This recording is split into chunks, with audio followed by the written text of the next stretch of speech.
Hey everyone, welcome back to another episode of Bulletproof Selling. My name is Sean Rhodes, the Chief Sales Sergeant here at Bulletproof Selling and author of the book Bulletproof Selling, a guide for systemizing sales on the battlefield of business.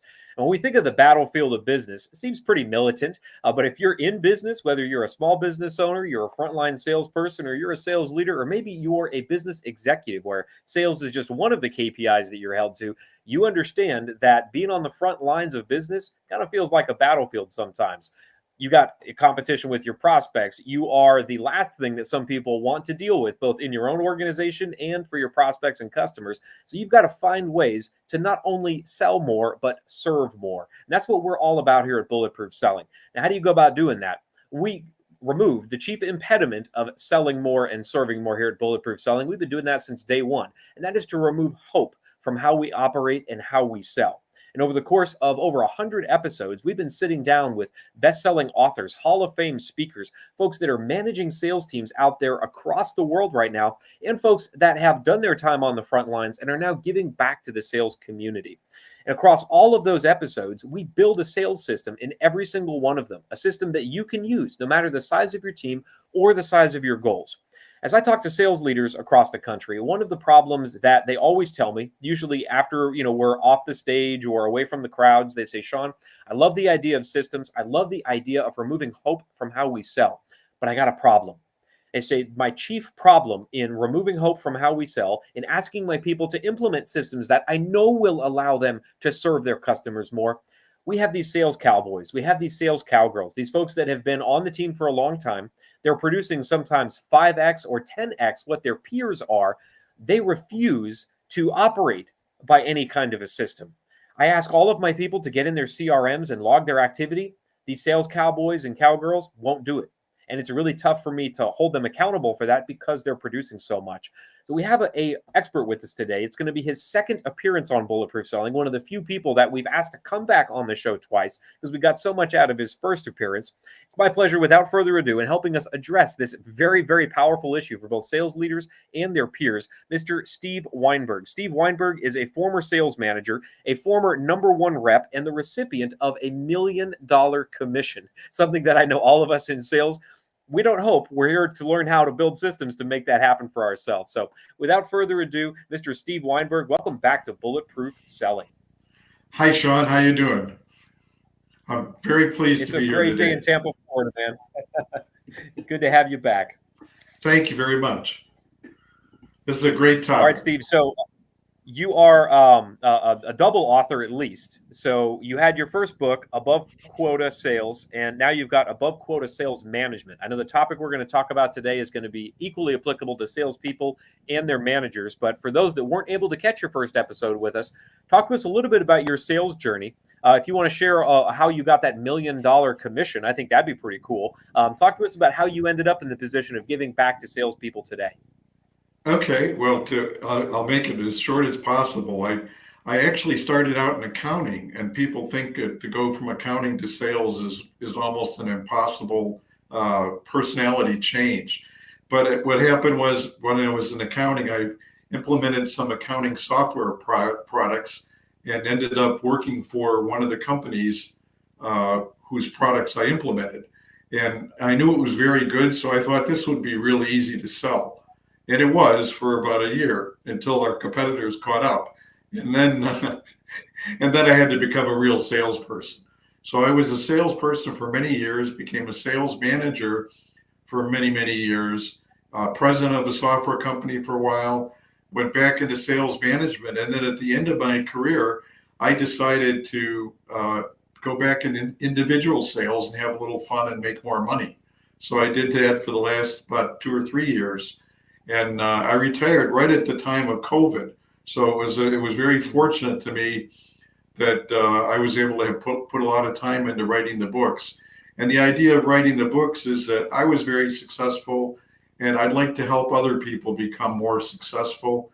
I used a lot of very non-traditional ideas, like, for example, encouraging objections, things like that sales trainers would run out of the room and scream if they heard me saying it, but it worked very well for me. So I really thought it'd be a good idea to promote those in the book. And then the second book is really more, the first book was oriented towards salespeople that don't achieve their quota. And what's astounding is that about 50% of all salespeople do not achieve their annual quota. So the second book was written for sales managers to help them achieve their team quotas, but also to help them help their salespeople achieve theirs as well. Awesome, man. And now, one of the things, and you and I chatted a little bit about this, it's a topic that folks have been talking to me about since I began giving back to the sales community after studying 30,000 sales calls myself. And that was, what do I do about these folks that are just producing above and beyond quota, and yet they're actually the ones holding the team back? Where does hope enter the picture for a sales manager there? Are they hoping that this person is going to someday get on the program? Are they hoping they're just going to retire so that they can actually hold their team accountable to a better process? Or are they hoping something else? Talk to us about where you've seen that occur. It's I think one of the toughest, if not the toughest problem that a sales manager faces today is that you have a high performing cowboy. And by the way, I use the term cowboy, but it's a unisex term. A cowboy could be a woman or a man or anything else for that matter. But it's somebody that really fights the rules that the company has in place, and sometimes they're very flagrant about it. Now, my own background, again, coming from accounting, is that I'm very process oriented. So I like to, when I manage a sales force, I like to put in place repeatable processes that everybody follows. And if those processes don't work, then change the processes, but not have everybody doing something differently and then trying to figure out why some are working and some are not working. And inevitably, in almost every organization that I work for, and some of them, it was really blatant, there'll be one or two people that will stand out in terms of their sales performance. And when I say stand out, I mean they may be at a level of 3 or 4 or 5 times the sales performance of their peers.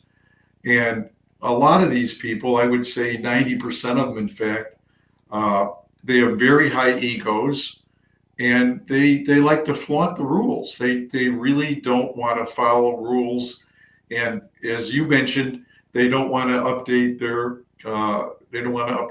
Salesforce.com, or they don't want to attend sales meetings where things like how to overcome objections are being discussed, or anything else, or maybe even just a traditional company meeting to discuss business results. So they don't want to do that. They don't feel like they have the time to do that. And a lot of them don't want to do things like expense reports. And and the worst ones are really the ones that cause a lot of disunity with other departments within the company. So as salespeople, we often have to work with marketing, with pre-sales, with legal, with accounting, with customer support. And we need to build good relationships with them, within the company, with these people. And the cowboys will traditionally will violate that to the point where a sales manager needs to spend an exorbitant amount of their time doing what I would call damage control. So they have to meet with the customer service person to explain why Joe or Susie promised something to a customer that the company can't deliver. So, or to the accounting department is in terms of why this sale should be booked, or to the legal department because the contract that came in wasn't exactly the same as the one that the legal department approved before it went out.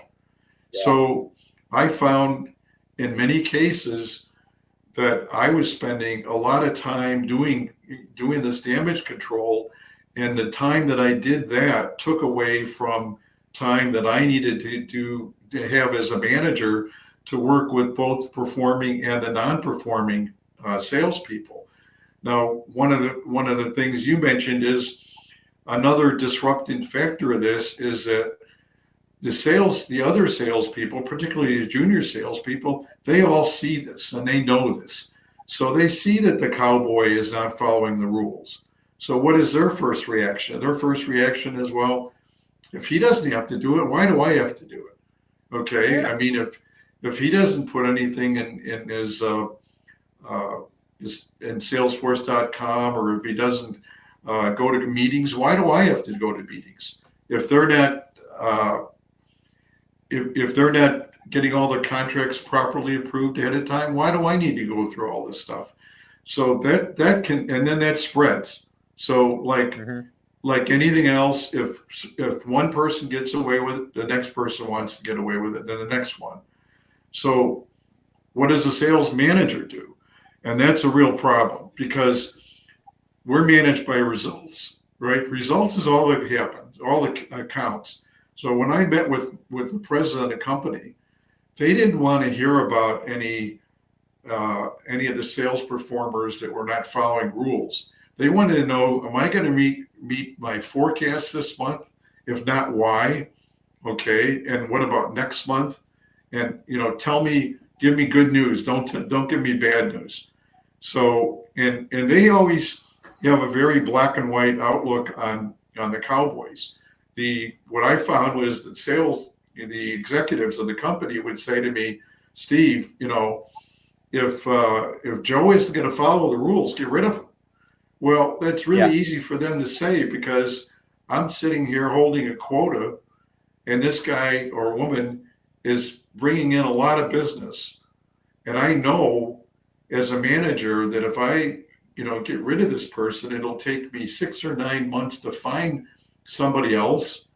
And then, so that I have an open territory during that whole time. And then when I hire somebody, we need to train that person. And the reality is that with about a 95% probability, whoever I hire will not be as good a producer as the person I just fired. Right. So, so that puts us all into this catch-22 then, where I'm kind of screwed if I do it, I'm screwed if I don't. If I fire them, it's going to take a lot of ramp up, a lot of time to find somebody else. They're probably not going to produce as well. But if I don't fire them, it pulls my entire culture down. And it means I might still meet my quota, but then I've got to spend more time not doing the things that I'm supposed to be doing as a manager.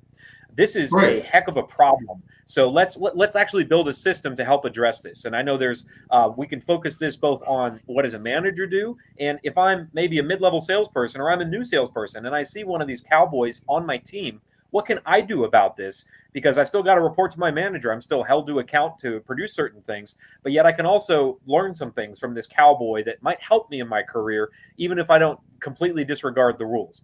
So you remember from our last episode, Stephen, from all the people that are watching, in the military, every new process we put into place trims more hope from our strategy.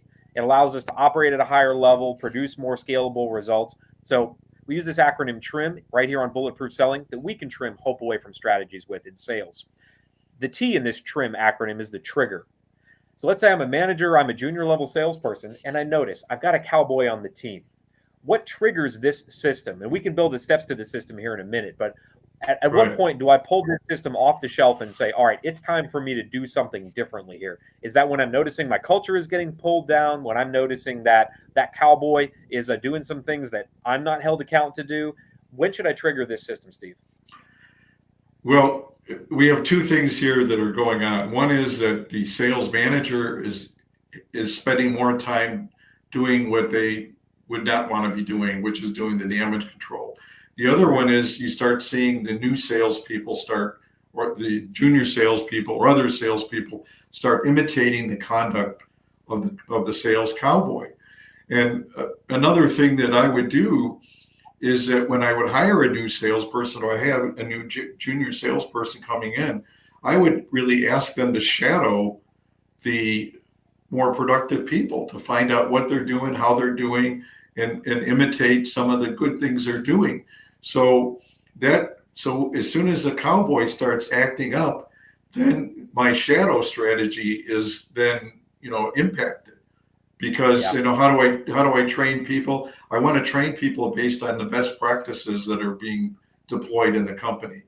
So what I talk about in the book is that there is an equation. So the equation is it's a pretty simple equation. Is this person helping you more than they're hurting you? And when you reach the point where the person is hurting you more than helping you, then it's time to let go of that person. But before we get to that point, let's talk about what the sales manager does. So the sales manager will have conversations with the cowboy and say, look, what you're doing is not right. You need to stop doing this. And, we want you to perform and be a good corporate citizen. Typically, this person will then say, okay, yeah, I'll do that. And that works for about a week or 10 days. So, and then they revert back to their prior conduct. Now, why do they do that? Well, it's pretty simple, because they view that, and the way they operate, the style they operate, they view that as being essential to their success. So they want to, they're eagles. They like to operate on their own. They don't want to have a manager telling them what to do. They don't want to follow procedures. And they view that as part of the reason why they're successful. So they want to continue doing that. Okay. And they don't think that they're being disruptive.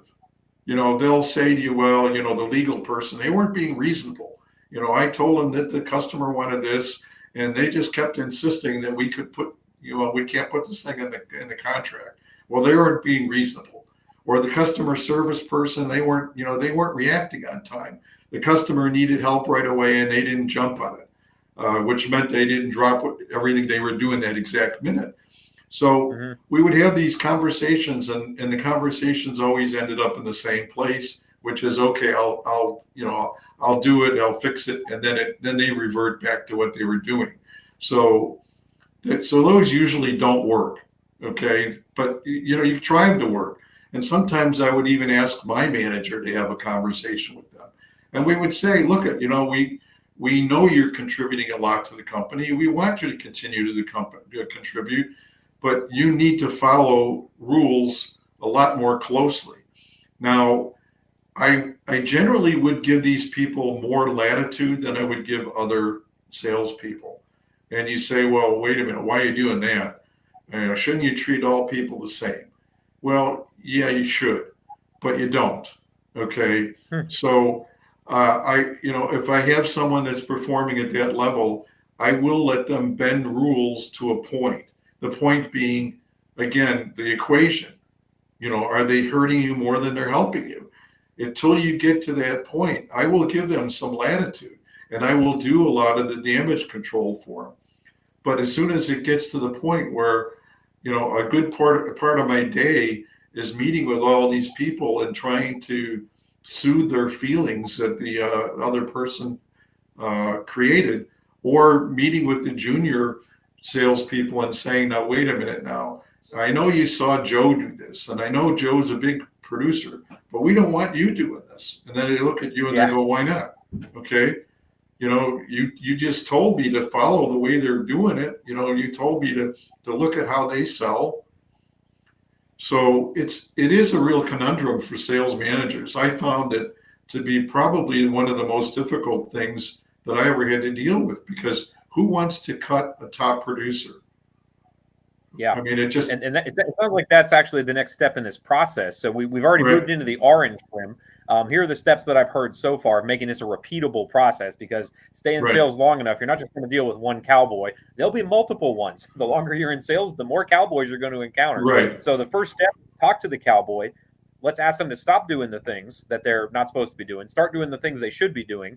When they revert, as they probably will, know that it's because they believe their behavior, the things they're doing that they're not supposed to be doing, are probably essential to their success. So they're not doing it to spite you. They're doing it because these are the things that they've built over time to produce the results that they're producing. Then you said ask other managers to get involved. Maybe other executives higher up the chain of command. Let them know that it's not just you as a sales manager wanting to micromanage them. Other managers see what's happening. They see the effect and the impact it's having on the team culture, and ask them to get involved too. And then you also said provide this cowboy more latitude than you would for an underperforming salesperson, because they are providing more benefit than they are cost. But I'll bet the next step, Steve, is when that cost becomes too great. How do I know as a manager that it's time to really put this person on more than a performance improvement plan? Because that was back at step one. How do I know that they are indeed costing me more than they're helping me? Well, when I started getting threats from other managers and from my boss, okay, and they would say to me, Steve, if you can't control this person, then we're going to get someone else that will. Okay, that's a good sign that, you're not doing your job right and you need to take control. And if it means replacing that person, then you have to do that. And that is often a very, very difficult thing to do. I've had to do it. It hurts and it will impact your performance on a short-term basis.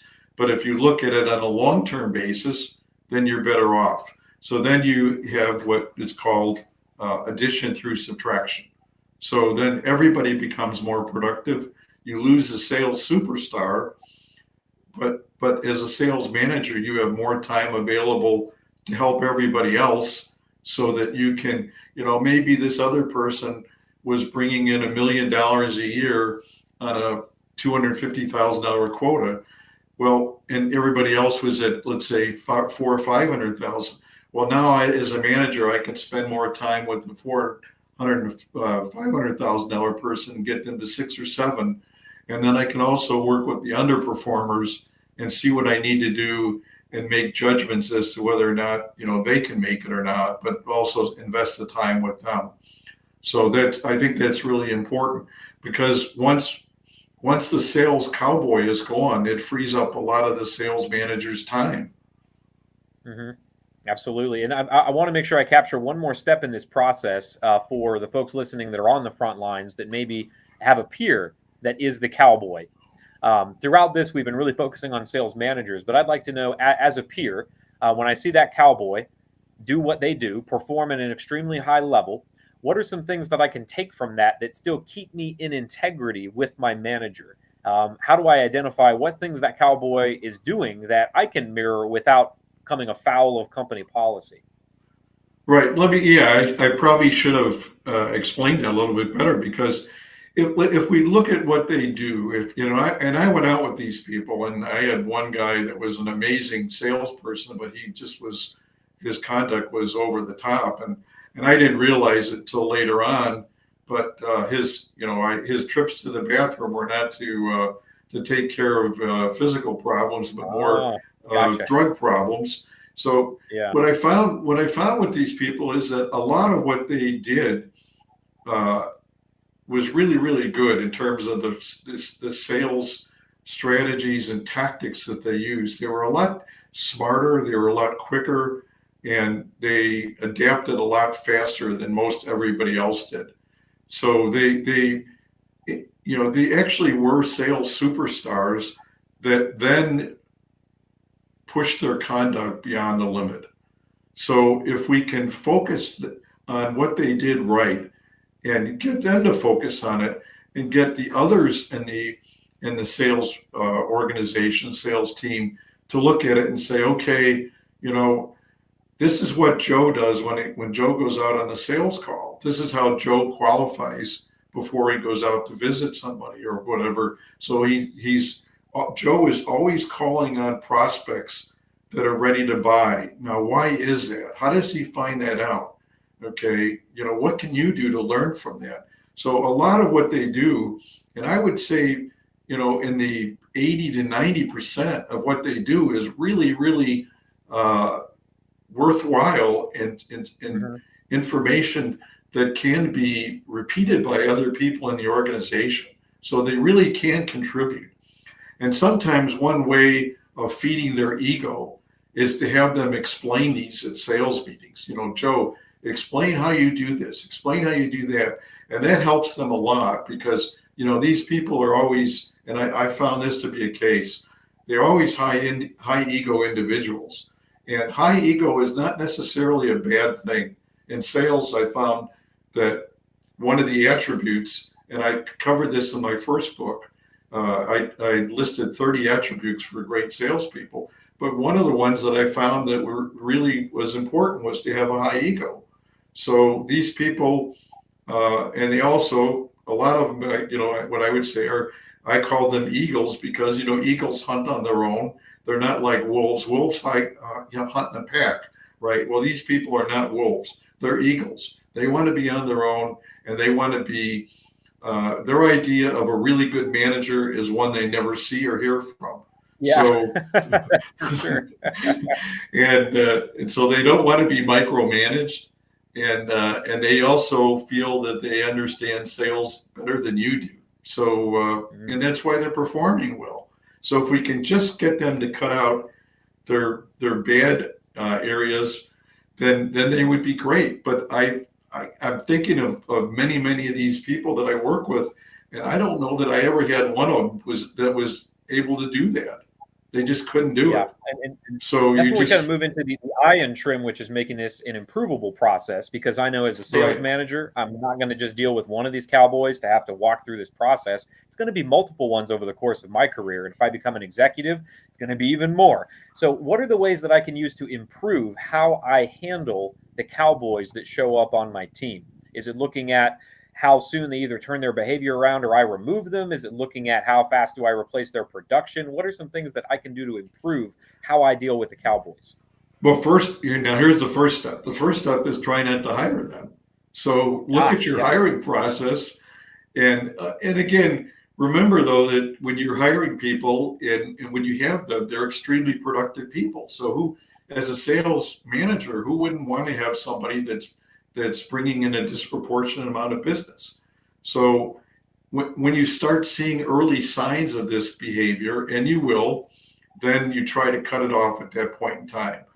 And you say, look, this contract you brought in is not acceptable, or these terms that you have, that we can't use these, or we need you to attend all of our sales meetings, because if you don't attend them, then everybody else thinks that they don't have to attend them. Okay, and if we have a sales meeting, and we don't have them very often, let's say we have them weekly or monthly or whatever. If we have one, I want to have everybody at the meeting. Okay, so I don't want to have to say the same things over and over again 8 or 9 times to different people. So we need you at the meeting. I will promise you to keep the meeting as short as I can possibly do that, to not infringe on your time, but you need to, be cooperative. So if you can nip this in the bud early on, that would help. But as we see, as these people become successful, then they will tend to flaunt the rules more. So And that's a what real quick I love the story. idea of not hiring them to begin with, and then when you notice that behavior out of any of your salespeople, is anybody on your floor has the potential to become a cowboy. And it's Right. really up to you as a manager to keep them inside of a lane that keeps you out of legal's room, that keeps you off of the CEO's ledger of problems they have to deal with. So if we've got a couple ways to make that improvable, then the final M in this element is measuring. If I'm taking the time to deal with a cowboy, it's going to be painful. It's going to mean a lack of production for a little while if I have to let this person go. But what am I going to do to measure the success of this system instead of just allowing this problem to continue to fester? What are those things that because I guarantee you top line results are going to drop. So if I'm measuring gross sales, I'm going to see a dip. But what are the other things I should measure to know that this process, this system is getting me better results than letting this condition fester on my team? Well, as a sales manager, we need to make sure that our own time is allocated in a proper manner. And again, this is also a very difficult choice for a salesperson. I mean, something that I always had to try to figure out is, do I put my time mainly with the producers and know that I can help them close more deals, or do I spend more time with the poor producers that many of them won't make it, and maybe my time will be wasted? So I always had to look at, where am I putting my time? So we look at that and say, okay, where am I best? Where am I best deployed? How could I help the group more? Because keep in mind, we're measured, right? As sales manager, we're measured by our bosses, and we have a goal to meet. And if we don't meet the goal, then they're looking at us and saying, hey, do I really need Steve? He was at 80% last year. He was at 60% the year before. He's got 90% this year. I want 100%, or I want 110%. So if we don't do anything about it, our own jobs are in jeopardy, and we need to take that into consideration. Love it. because So make sure we're that being you measured. are We're measuring. being measured also. Yeah, as a manager, you're being measured, and you also need to make Right. sure that you're measuring the rising tide of your team. If over Right. time you don't see every one of your team members begin to improve results, then you're only going to have high performers that are going to turn into cowboys. So we need to make sure that we are spending time in the right places, and that's absolutely something we can measure. Steve, this has been a great system for a challenge that I have heard no less than at least a dozen times. I'm really Right. excited to share it with my network. For the folks that want a copy of that book that you have, the new one, or the one that you released first, which is just for that frontline salesperson, how do we get that book? How do we get deeper into your world? Or if we need to reach out to you directly to get more info on this topic, which is just one of many that you cover in your newest book, by the way, which is so great about it. How do we Yes. get deeper into your world, sir? Well, there's several ways. One is you can go to my website, which is Steve Weinberg, Steve Weinberg, Weinberg, sales.com. And there are links there to Amazon and to Barnes and Noble. And both of those sell copies of my books online. And I encourage people to do that. Right now, Amazon is taking pre-orders for Above Quota Sales Manager, but it is out now. I mean, I have it, so it's here, and I imagine they'll be sending it very soon. And I encourage people to do that. If you have any questions, you can also access me through my website, and I will respond to any question that anybody asks me. I'm delighted to do so. Awesome, sir. We'll make sure we tag you appropriately on LinkedIn so people can find you there too. And then absolutely check out that book. If you talk about a good investment of your time and dollars for increasing not only how you sell, but how you serve, Steve is definitely one of the people that I would recommend to any salesperson out there. If you are watching this on our YouTube channel, make sure you hit subscribe. If you're listening on iTunes, Stitcher, Spotify, anywhere that podcasts can be found, leave us a review and let other salespeople know that they no longer have to fall back on hope. And through these episodes of Bulletproof Selling and the brilliant conversations with folks like Steve, you can help remove hope from how you sell and how you serve. Steve, thanks so much for giving back to the sales community once again here on Bulletproof Selling. Let's get out there and make selling bulletproof. Thanks, buddy. You're welcome, Sean. Thank you. Thank you for having me.